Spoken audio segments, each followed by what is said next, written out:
Hi, I'm Bob Iati. I'm here with Adam Sussman, and we just watched the SEC Roundtable, the first panel. And one of the interesting parts of that was the particular exchanges between the participants. Adam, what are your thoughts on some of the most interesting exchanges? Yeah, I think once they got past the kind of formulaic statements that they all made, and they really started getting into the Q&A with the commissioners, and then what got even more interesting is when they just started, the panelists started talking with one another. Mm-hmm. And one of the interesting divisions amongst the panelists was on the trade at rule. Basically the rule that would say, hey, if an exchange is going to route it to another exchange that has the best price at the time, that they need to price improve that order by at least the minimum price variation, or usually a penny. And so Vanguard, the guy from Vanguard, was basically like, yeah, we support that because we believe that will incentivize more limit orders onto the lit exchanges, and that was one of the concerns that came out of the panelists, was that that maybe those incentives were not there. Another panelist, Chris Nagy from TD Ameritrade, was opposed to the trade at rule, and when he voiced his opposition, the Vanguard guy kind of very, I think, honestly was like, I don't understand. Why would you be opposed to the trade at rule? And what Nagy explained was, well, listen, right now, if an exchange can match, or just, maybe slightly price improve an order, that means that they're going to save the costs of the access fee of routing that to another exchange. And this is a major reason for internalization in general, right, is to kind of avoid the access fees of the exchanges that are posting the best bidder offer. And so he was saying, that could really put you into, generally a negative, price structure for the overall order. And it was interesting because the Vanguard, the person from Vanguard, I don't know how familiar or not he was with the rule, but he kind of, the conversation ended there. And it I think that there may be more education that needs to happen on just how the trade at rule would impact, the way that orders are price improved, and how it would impact, explicit costs as well. There was also, you mentioned the internalization. I believe it was also Gus from Vanguard who expressed a lot of dissatisfaction with internalization. Yep. That was interesting, actually. Both of the buy-side representatives on this panel, Steve Sachs from Diamond Hill and Gus from Sauter from Vanguard, said that when their orders are internalized, that they believe they receive the worst executions while that is going on. So it wasn't that they were opposed to dark pools in general, because obviously there's a lot of different models, but specifically the broker internalization, they seem to be dissatisfied with. And that actually leads us to another interesting exchange, which was between Ian Domowitz of ITG and Steve Sachs again from Diamond Hill, where the question was about, what can we do to improve disclosures? That seemed to be a common theme, was maybe we just need to have more transparency about routing practices.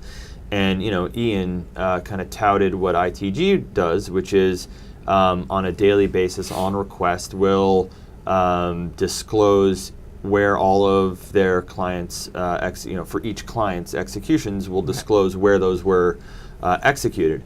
And Steve Sachs said, hey, that's all well and good, and I appreciate that information, but what I really want to know is where you routed it before you routed it to the place where it was executed, and why you routed it there. And I think that's directly related to the concerns about internalization and market leakage.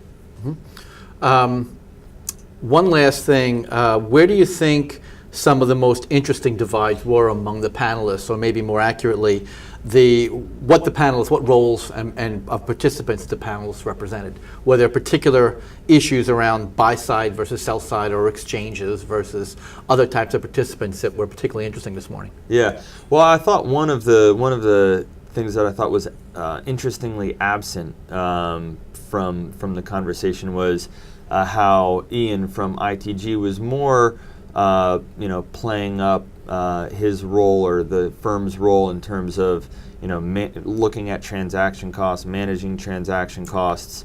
Yeah, that was really his whole position. Rather than what you used to find in the past was, oh, we're the non-conflicted agency broker. Now, clearly, ITG, is an agency broker, but it really fell on Rosenblatt, right, who was going off on that mantra. And when I was watching, I was like, oh, here goes the we're not conflicted agency broker mantra again. And I thought it was interesting that ITG was kind of playing it more straight, like not trying to tout their business model as superior, inherently superior to the rest of the world. So I thought that was kind of an interesting thing that I picked up on. And then Joe was really the only Joe Ratterman was the only guy from any of the exchanges that was on this panel, and I thought that one of the surprising things I heard from him was also support for the trade at rule. Now, obviously, as an exchange, if he's able to attract the best limit orders, that kind of makes sense for him. But he kind of qualified that by saying he thought it might be a little heavy-handed. And so, I would probably look to see them maybe push for a less draconian trade at rule. But the overall consensus, and this was among almost all of the participants, I'm trying to think if I heard anybody disagree with it, was that there needs to be better incentives for limit orders on the books, and that one of the ways to do that is better protection for limit orders, which it's not quite a claw, but it seemed like there was